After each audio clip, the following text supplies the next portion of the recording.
নমস্কার বন্ধুরা, দীপাস কিচেনে আপনাদের সবাইকে স্বাগত। আমি আজকে ভোলা মাছ নিয়ে নিয়েছি। ভোলা মাছটা ঝাল করব পেঁয়াজ কালি দিয়ে আর কড়াইশুঁটি টমেটম দিয়ে আমি করব।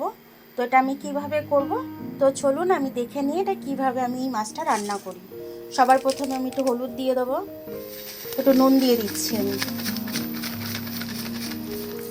এবার মাছটা আমি মাখিয়ে নেবো খুব ভালোভাবে নুনটা দিয়ে। তেলটা আমার গরম হয়ে গেছে আর মাছের নুন হলুদটাও মাখানো হয়ে গেছে। আমি এবার মাছটা এক এক করে ভেজে নেব।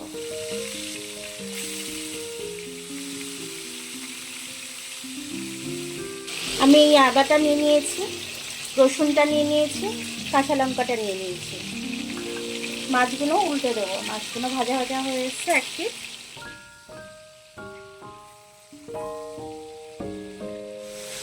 কড়াই তেল দিয়ে দিয়েছি। আমি এবার পেঁয়াজ কালিটা ভেজে নেব। পেঁয়াজ কালিটার মধ্যে আমি কড়াইশুঁটিগুলো রেখেছি, কড়াইশুঁটিগুলো দিয়ে দেবো। একটু নুন দিয়ে দেবো।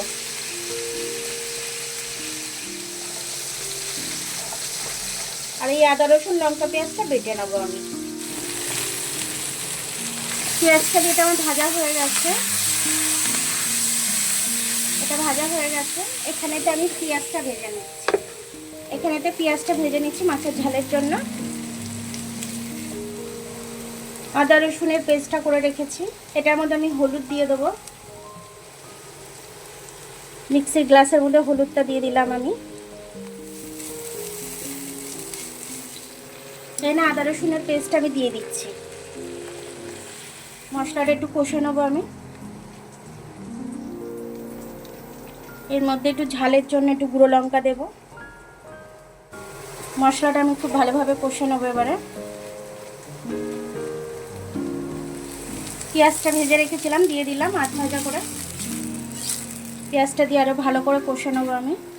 একটু কালার আসার জন্য লাল লঙ্কা দিয়ে দিচ্ছি আমি, কাশ্মীরি লাল লঙ্কা দিয়ে দিলাম একটু। তো এটা আমি ভালো করে কষে নেবো। টমেটোটা কেটে রেখেছিলাম, টমেটোটা দিয়ে দিচ্ছি আমি।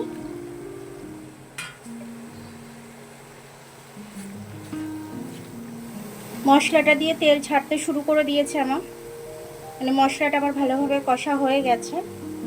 এবার আমি জলটা দিয়ে দেবো। জলটা গরম করতে দিয়েছিলাম।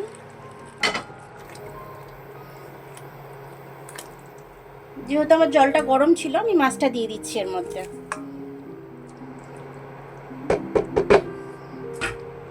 এটা আমি চাপা দিয়ে দেবো। মাছের ঝালটা হয়ে গেছে। ধনেপাতাটা ছড়িয়ে দিচ্ছি। ধনেপাতাটা দিয়ে দিয়েছি। এবার আমি আবার একটু চাপা দিয়ে দেবো। ভোলা মাছের ঝালটা আমার খুব সুন্দরভাবে হয়ে গেছে। পেঁয়াজ কালি, তারপর এতে ধনেপাতা সব কিছু দিয়েছি, কড়াইশুঁটি দিয়েছি। কড়াইশুঁটি দিয়ে খুব সুন্দর করে এরকম শীতকালে ঝাল করবেন। গরম ভাত দিয়ে অনায়াসে খাওয়া হয়ে যাবে, খুব ভালোও লাগবে খেতে। আমি তো এইভাবে করেছি, খুব একটু ঝাল ঝাল করে, দারুণ হয়েছে। মুখরোচক টক টক করে টমেটম দিয়েছি, খুব ভালো লেগেছে খেতে। তো আপনারাও এরকমভাবে শীতকালের মৌসুমে এরকমভাবে খাবেন। খেয়ে কমেন্টস করে আমাকে জানাবেন যে আপনাদের কেমন লাগলো। আমার ভিডিওটা দেখার জন্য অনেক অনেক ধন্যবাদ। আমার ভিডিওটা যদি পছন্দ হয় লাইক, সাবস্ক্রাইব, বেল আইকনটা একটু টিপে দেবেন। আর যদি ফেসবুক থেকে দেখেন লাইক আর ফলোটা একটু করে দেবেন। আবার কাল দেখা হবে নতুন রেসিপির সাথে। ততক্ষণ আপনারা ভালো থাকবেন, আমি আসছি।